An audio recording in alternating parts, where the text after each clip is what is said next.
الحمد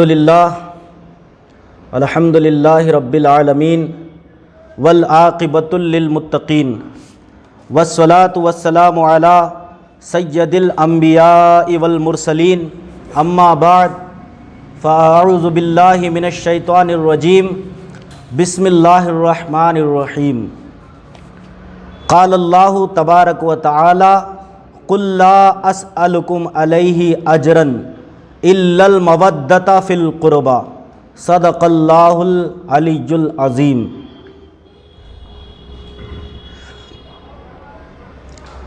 میرے دوستوں، بھائیوں اور بزرگوں، السلام علیکم ورحمۃ اللہ و تعالی وبرکاتہ۔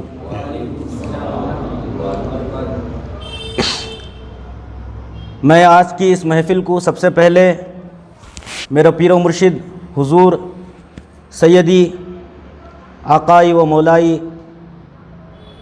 قبلہ حضرت سید محمد قلندر شاہ پیراں ولی اللہ شاہ قادری قدس اللہ سرہ العزیز کی بارگاہ میں آداب و قدم بوسی سے شروع کرتا ہوں۔ بعدہ آج کی اس محفل بالخصوصیت کے ساتھ حضور امیر المؤمنین امام علی علیہ السلام کی ولادت کیسے ہوئی اور اس دور میں کیسے حالات تھے، اور مولا کائنات امام علی علیہ السلام کے ولادت کے وقت کیا کیا معجزات رونما ہوئے، انشاءاللہ تبارک و تعالی اس کے تعلق سے آج ہم تمام کچھ بیان کریں گے اور سنیں گے، اور زیادہ سے زیادہ اس پر عمل پیرا ہونے کی کوشش کریں گے۔ آئیے ہم کچھ عرض کرنے سے قبل تاجدار مدینہ سرور قلب و سینہ باعث نزول سکینہ فیض گنجینہ جناب محمد الرسول اللہ صلی اللہ تعالی علیہ وآلہ وبارک وسلم کی بارگاہ بے کس پناہ میں درود پاک کا ہدیہ نچھاور کرے۔ اللہم صلی علی سیدنا نبینا شفیعنا حبیبنا و مولانا محمد وعلی آل سیدنا و مولانا محمد بارک وسلم صلاۃ والسلام علیکہ یا سیدی یا حبیبی یا رسول اللہ صلی اللہ تعالی علیہ وآلہ وبارک وسلم۔ میں نے جس آیت پاک کی تلاوت کا شرف حاصل کیا اس کا اردو میں سیدھا سادہ ترجمہ: اے محبوب، آپ فرما دیجئے کہ میں اس تبلیغ رسالت پر تم سے کوئی اجرت نہیں مانگتا مگر میری قرابت دار سے محبت۔ یعنی اللہ تبارک و تعالی اس آیت پاک میں اپنے محبوب کے ذریعے فرما رہا ہے، اے محبوب فرما دیجئے کہ میں اس تبلیغ رسالت پر، تبلیغ رسالت کیا ہے؟ تبلیغ رسالت یہی ہے کہ سرکار دو عالم صلی اللہ تعالی علیہ وآلہ وسلم نے ہم کو خدا کی معرفت دی، خدا کی پہچان کروائی، دین اسلام ہم تک پہنچایا۔ یہ سب تبلیغ رسالت ہی تو ہے، لیکن سرکار دو عالم صلی اللہ علیہ وآلہ وسلم اس کے عوض ہم سے کچھ نہیں مانگ رہے ہیں، لیکن میری اہل بیت سے محبت، یعنی میرے خاندان والوں سے محبت کرو، اس آیت پاک کا مفہوم ہے۔ اور بھی مفسرین اکرام نے اس کے معنی بہت سے فرمائے ہیں، لیکن جب بھی ان کا غم ہوتا ہے ہم ان کے غم میں شامل ہیں، اور جب بھی ان کی خوشی کا وقت ہوتا ہے ہم ان کی خوشی میں شامل ہیں۔ یہ بھی ایک مودت کا معنی ہے۔ آج بالخصوص 2-3 دن کے بعد مولا کائنات امام علی علیہ السلام کی ولادت کا دن قریب آ رہا ہے، تو اسی کے تعلق سے آج کی اس محفل منسوب ہے۔ یعنی مولود کعبہ، نفس مصطفیٰ، جان مصطفیٰ، راحت قلب مصطفیٰ، لحم مصطفیٰ، دم مصطفیٰ، قرۃ عین مصطفیٰ، شیر خدا، ایمان قل، جوز بطول، ابو الحسنین، امام المشرقین والمغربین۔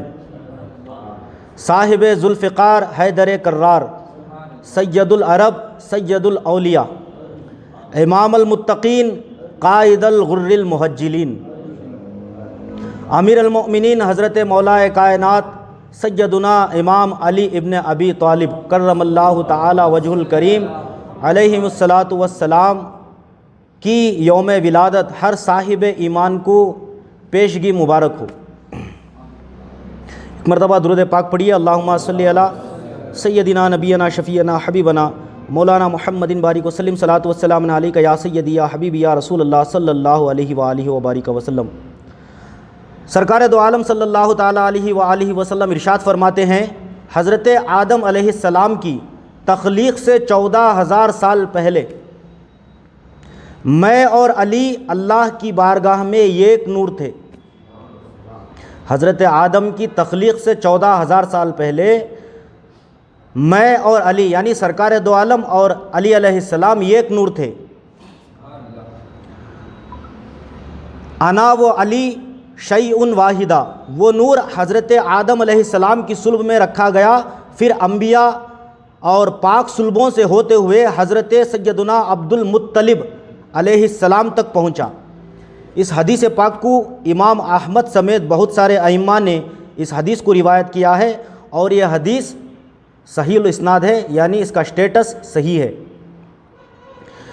چلیے ہم تمام مولا کائنات کی ولادت سے پہلے جو پیشن گوئیاں کتابوں میں موجود ہے مولا کائنات کی ولادت کے تعلق سے، اس کے بارے میں ذکر کرتے ہیں۔ اس سے قبل ایک مرتبہ درود پاک پڑھیے، اللہم صلی علی سیدنا نبینا شفیعنا حبیبنا و مولانا محمد بارک وسلم، صلاۃ والسلام علیک یا سیدی یا حبیبی یا رسول اللہ صلی اللہ تعالیٰ علیہ وآلہ وبارک وسلم۔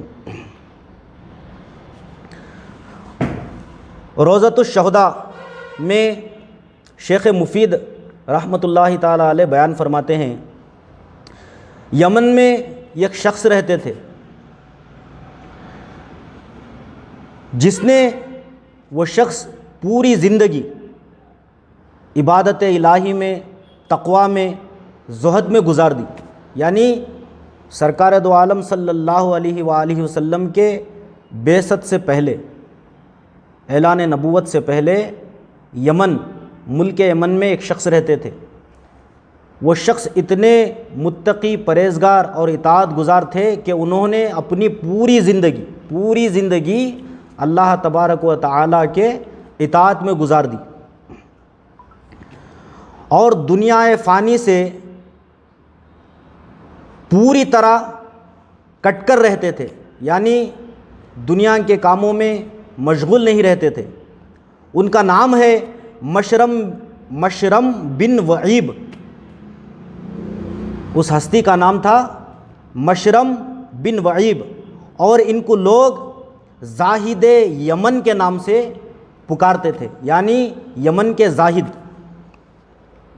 یمن کے جو لوگ تھے ان کو زاہد یمن کا لقب دے چکے تھے، اور ان کی عمر لگ بھگ 190 سال تھی، 190 ایئرس ان کی عمر تھی۔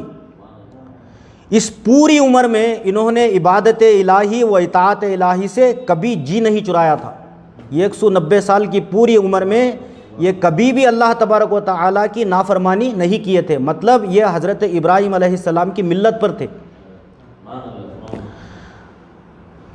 وہ اللہ سے دعا ہر گھڑی ہر ہمیشہ کرتے تھے، یہ دعا کرتے تھے اللہ تبارک و تعالیٰ سے کہ اے اللہ، میری زندگی میں مجھے کسی نہ کسی کعبے کے مجاوروں سے، ان کے شرف سے، ان کی زیارت سے، مجھے ان کی دیدار سے نصیب فرما۔ یعنی وہ اللہ تبارک و تعالیٰ سے ہر وقت دعا کرتے تھے، مجھے حرم محترم یعنی کعبے کے مجاوروں میں سے کسی ایک کی زیارت سے مشرف فرما دے۔ یہ زاہد یمن یعنی مشرم کی دعا تھی، اور اللہ تبارک و تعالیٰ نے ان کی دعا کو قبول فرمایا۔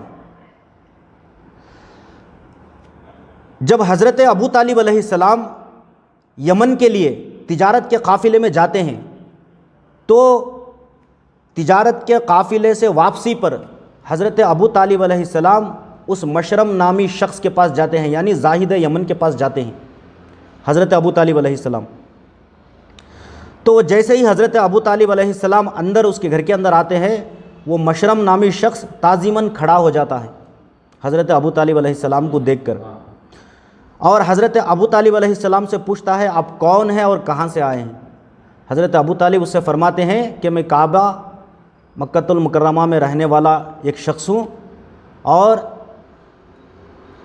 اس کے بعد وہ مشرم نامی جو شخص رہتا ہے حضرت ابو طالب سے پوچھتا ہے کہ آپ کون سے قبیلے سے تعلق رکھتے ہیں؟ تو حضرت ابو طالب علیہ السلام فرماتے ہیں میرا قبیلہ بنی ہاشم ہے۔ جیسے ہی یہ سنتا ہے، پھر جب یہ قبیلے کا نام دوسری بار حضرت ابو طالب علیہ السلام سے سنتا ہے تو حضرت ابو طالب علیہ السلام کے سر اور چہرے کا وہ بوسہ دیتا ہے۔ اس کے بعد حضرت ابو طالب علیہ السلام سے پوچھتا ہے کہ آپ کا نام کیا ہے؟ تو حضرت ابو طالب علیہ السلام اس سے فرماتے ہیں کہ میرا نام ابو طالب ہے۔ تو پھر حضرت ابو طالب سے وہ پوچھتا ہے کہ آپ کے دادا کا نام کیا ہے؟ تو آپ کے والد کا نام کیا ہے؟ دادا کا نام نہیں، والد کا نام کیا ہے؟ تو حضرت ابو طالب علیہ السلام فرماتے ہیں میرے والد کا نام عبد المطلب ہے۔ تو اس کے بعد وہ شخص جو مشرم نامی شخص رہتا ہے، جو زاہد یمن کے نام سے مشہور تھا، یہ سننے کے بعد اللہ تبارک و تعالیٰ سے دعا کرتا ہے کہ اے اللہ میں نے جو دعا مانگی تھی تو نے اس دعا کو قبول بھی فرما دیا، اور مجھے متولی کعبہ سے ان کی زیارت سے مشرف بھی فرما دیا۔ یہ اللہ تبارک و تعالیٰ کے پاس دعا کرتا ہے، اور اس کے بعد مشرم کہتا ہے کہ میں نے کتابوں میں پڑھا ہے، جو اس دور کی حضرت ابراہیم علیہ السلام کی ملت کی جو کتابیں تھیں میں نے اس میں پڑھا ہے۔ یہ کون کہہ رہا ہے؟ مشرم نامی جو شخص تھا، جو زاہد یمن کے لقب سے مشہور تھا، وہ کہہ رہا ہے میں نے کتابوں میں پڑھا ہے حضرت عبد المطلب علیہ السلام کے 2 پوتے ہوں گے، اور اس میں ایک اللہ تبارک و تعالیٰ کے رسول ہوں گے، اور ان کے والد کا نام عبداللہ ہوگا۔ یہ کون کہہ رہا ہے؟ جو مشرم نامی شخص تھا، وہ اس میں سے ایک اللہ کے رسول ہوں گے اور ان کے والد کا نام حضرت عبداللہ ہوگا، اور دوسرے خدا کے ولی ہوں گے اور ان کے والد کا نام ابو طالب ہوگا۔ تو اس کے بعد یہ پھر کہتا ہے جب اللہ کے نبی یعنی رسول آخر الزماں کی عمر مبارک 30 سال ہو جائے گی تو خدا کے ولی کی ولادت ہوگی، یعنی سرکار دو عالم صلی اللہ تعالیٰ علیہ وآلہ وسلم کی عمر مبارک جب 30 سال کی ہو جائے گی تو اس خدا کے ولی کی ولادت کا وقت قریب آ جائے گا۔ تو اس کے بعد حضرت ابو طالب سے وہ شخص پوچھتا ہے کہ اے ابو طالب کیا وہ اللہ کے نبی پیدا ہو چکے ہیں؟ وہ عبداللہ کے لڑکے، وہ عبداللہ کے بیٹے پیدا ہو چکے ہیں؟ تو حضرت ابو طالب علیہ السلام کہتے ہیں ہاں میرے بھائی عبداللہ کے لڑکے پیدا ہو چکے ہیں، محمد صلی اللہ علیہ وآلہ وسلم پیدا ہو چکے ہیں، لیکن حضرت عبداللہ علیہ السلام کا انتقال ہو گیا ہے، اور اس وقت ان کی عمر مبارک 29 سال کی ہے، یعنی 29 ایئرس سرکار دو عالم صلی اللہ علیہ وآلہ وسلم کی اس وقت عمر مبارک تھی۔ مشرم نے کہا، یعنی وہ جو شخص رہتا ہے زاہد یمن، اس نے کہتا ہے کہ اے ابو طالب آپ کو بشارت ہو، اسی سال آپ کی پشت مبارک سے جو بچہ آئے گا وہ امام المتقین اور مومنوں کا پیشوا ہوگا۔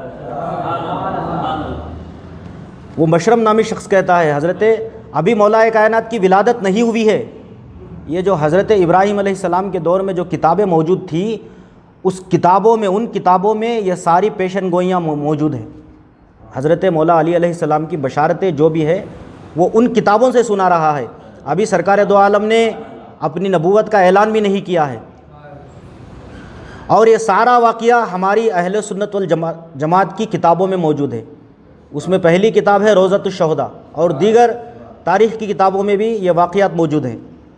اس کے بعد مشرم نے حضرت ابو طالب علیہ السلام سے کہتا ہے کہ اے ابو طالب جب آپ مکہ پہنچیں گے، جب آپ تجارت سے ہو کر مکہ پہنچیں گے تو حضرت عبداللہ کے لڑکے کو یعنی نبی آخر الزماں کو، نبی آخر الزماں کو، اللہ کے اس رسول کو میرا سلام کہنا، یہ حضرت ابو طالب سے مشرم کہتا ہے،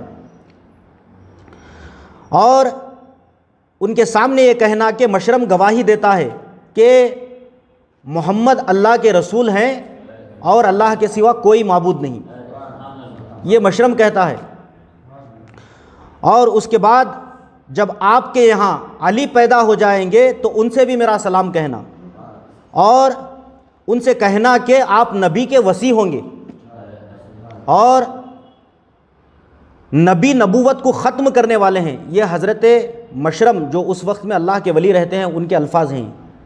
اور آگے کہتے ہیں اور نبی نبوت کو ختم کرنے والے ہیں، اور آپ اور یعنی علی علیہ السلام، علی علیہ السلام ولایت اور امامت کو کھولنے والے ہیں۔ یہ حضرت مشرم رحمۃ اللہ تعالیٰ علیہ جو حضرت ابراہیم علیہ السلام کے ملت کے نبی ولی تھے، یہ ان کے الفاظ ہیں۔ تو یہ سارا واقعہ، یہ ساری باتیں حضرت ابو طالب علیہ السلام سنتے ہیں۔ سننے کے بعد اس مشرم نامی شخص سے، اس زاہد یمن سے حضرت ابو طالب علیہ السلام پوچھتے ہیں جو بھی یہ آپ کہہ رہے ہیں، جو بھی یہ آپ مجھے سنا رہے ہیں، اس کی دلیل کیا ہے، اس کا پروف کیا ہے؟ حضرت ابو طالب علیہ السلام ان سے برہان مانگتے ہیں، دلیل مانگتے ہیں، پروف مانگتے ہیں۔ تو یہ جو مشرم نامی شخص رہتا ہے، اے ابو طالب، اگرچہ میری باتوں پر آپ کو یقین نہ آئے تو میں اللہ تبارک و تعالیٰ سے ایک دعا کروں گا۔ وہ کیا دعا کروں گا؟ اے ابو طالب، جو بھی آپ چاہتے ہیں مجھ سے کہیے کہ میں اس تعلق سے اللہ تبارک و تعالیٰ سے دعا کروں گا۔ اگرچہ اللہ تبارک و تعالیٰ نے وہ دعا قبول فرما دی تو آپ میری باتوں پر یقین کیجیے۔ یہ مشرم نامی شخص حضرت ابو طالب علیہ السلام سے کہتا ہے۔ تو حضرت ابو طالب علیہ السلام اس کے گھر میں، اس کے گھر کے صحن میں ایک انار کا جھاڑ دیکھتے ہیں جو خشک ہو گیا رہتا ہے، جو سوکھ گیا رہتا ہے، اور اس کے اوپر انار بھی نہیں رہتے، پھل بھی نہیں رہتے۔ تو حضرت ابو طالب علیہ السلام کی نظر اس انار کے درخت پر پڑتی ہے، اس انار کے پیڑ پر پڑتی ہیں۔ تو حضرت ابو طالب علیہ السلام اس مشرم نامی شخص سے فرماتے ہیں، اے مشرم، اگرچہ تم نے جو یہ ساری باتیں کہی ہیں، اگرچہ میں ان باتوں کا یقین کر لوں تو مجھے یہ جو جھاڑ دکھ رہا ہے، یہ انار کا جو پیڑ دکھ رہا ہے، تم اللہ تبارک و تعالیٰ سے دعا کرو کہ یہ انار کا جو درخت ہے سر سبز و شاداب ہو جائے اور اس پر پھل بھی آ جائے۔ یہ حضرت ابو طالب علیہ السلام شرط رکھتے ہیں اس کی باتوں کو ماننے کے لیے۔ تو یہ مشرم نامی شخص اللہ تبارک و تعالیٰ کی بارگاہ میں دعا کرتا ہے، یا اللہ، میں نے جو بھی نبی اور خدا کے ولی کے راز بیان کیے ہیں، اگرچہ میں نے یہ درست بیان کیے ہیں، تو اس انار کے درخت کو، اس انار کے پیڑ کو سر سبز و شاداب فرما دے۔ جیسے ہی یہ مشرم نامی شخص دعا کرتا ہے تو اللہ تبارک و تعالی فوراً اس کی دعا کو قبول فرما دیتا ہے، اور وہ انار کا درخت جو سوکھ گیا رہتا ہے، جو خشک ہو گیا رہتا ہے، اس کی دعا کی برکت سے اس انار کا درخت سر سبز و شاداب بھی ہو جاتا ہے اور اس کے اوپر پھل بھی لگ جاتے ہیں۔ اور اس میں سے، اس انار کے درخت میں سے ایک انار یہ توڑتا ہے، جو مشرم نامی شخص رہتا ہے، یہ انار ایک توڑ کر حضرت ابو طالب علیہ السلام کو دیتا ہے۔ دینے کے بعد حضرت ابو طالب علیہ السلام اس انار کو کاٹتے ہیں۔ جیسے ہی انار کو کاٹتے ہیں، اس کے جو انار کے دانے رہتے ہیں ایک دم سرخ رنگ کے رہتے ہیں، جیسے سرخ موتیاں رہتی ہے ویسے دانے رہتے ہیں۔ تو حضرت ابو طالب علیہ السلام اس میں سے کچھ دانے خود بھی کھاتے ہیں اور مشرم نامی شخص کو بھی کھلاتے ہیں۔ تو یہ سارا واقعہ جب حضرت ابو طالب علیہ السلام دیکھتے ہیں تو حضرت ابو طالب علیہ السلام کو مشرم نامی شخص جو رہتا ہے اس کی باتوں پر کامل یقین ہو جاتا ہے کہ یہ جو کچھ بھی کہہ رہا ہے یہ بالکل صحیح کہہ رہا ہے۔ اس کے بعد حضرت ابو طالب علیہ السلام مکہ پہنچتے ہیں۔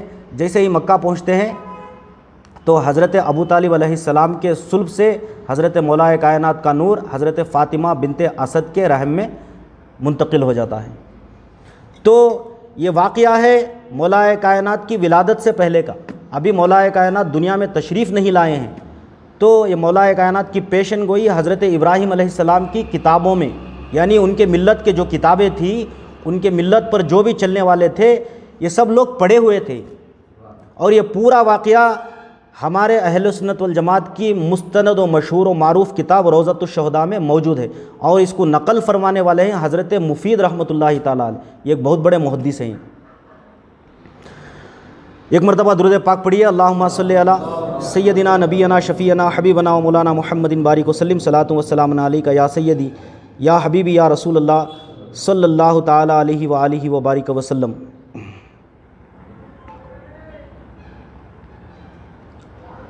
مولا کائنات کی شان میں چند اشعار سماعت فرماتے چلیے۔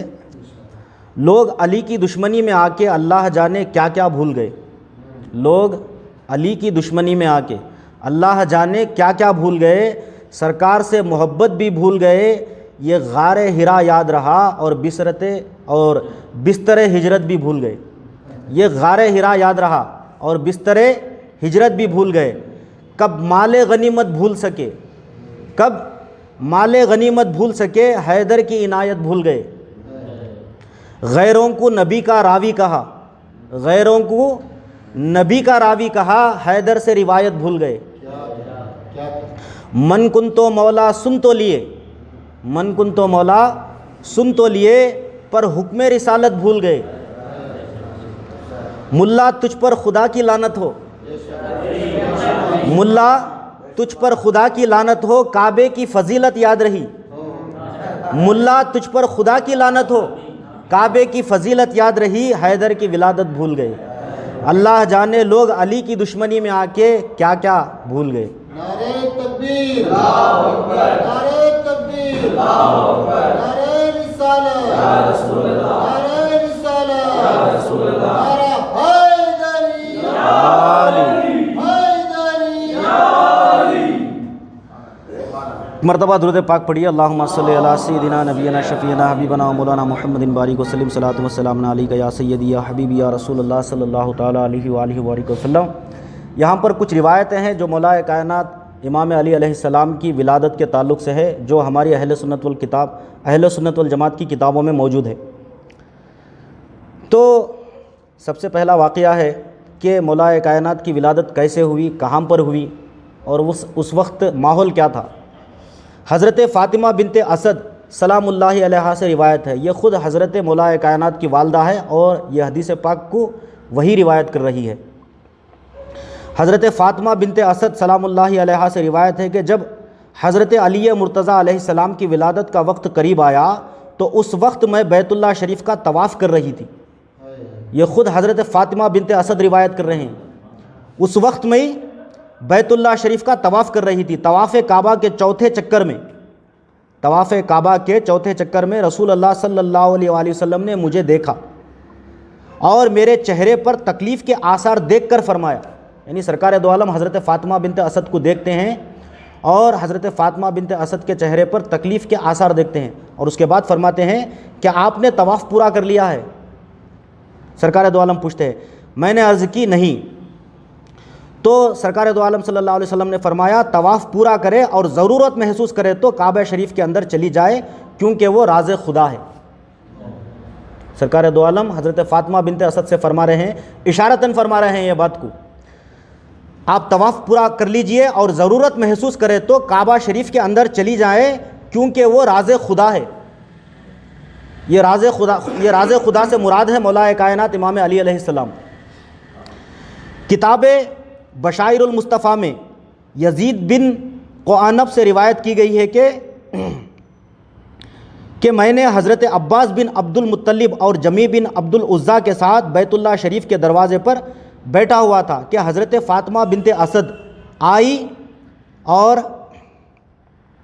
طواف کعبہ میں مشغول ہو گئی، یعنی وہاں پر حضرت عباس بن عبد المطلب اور ایک دوسرا شخص موجود رہتا ہے، وہ دو لوگ کعبے کے پاس موجود رہتے ہیں، وہاں پر بیٹھے رہتے ہیں۔ اسی اثنا میں حضرت فاطمہ بنت اسد آتی ہے اور طواف کعبہ میں مشغول ہو جاتی ہے۔ اچانک ان کے چہرے پر وضع حمل کے آثار ظاہر ہو گئے، مگر ان میں بیت اللہ شریف سے باہر آنے کی طاقت نہ تھی، لہٰذا انہوں نے کہا الہی مجھ پر اس ولادت کو آسان فرما۔ حضرت فاطمہ بنت اسد دعا کر رہی ہے۔ راوی نے کہا میں نے اسی وقت دیوار کعبہ کو شق ہوتے دیکھا۔ راوی کہتا ہے جیسے ہی حضرت فاطمہ بنت اسد دعا کرتی ہے اسی وقت دیوار کعبہ شق ہو جاتی ہے، اور جناب فاطمہ بنت اسد کعبہ شریف کے اندر جا کر ہماری نظروں سے غائب ہو گئی۔ جیسے ہی فاطمہ بنت اسد کعبے کے اندر چلے گئی تو دیوار پھر سے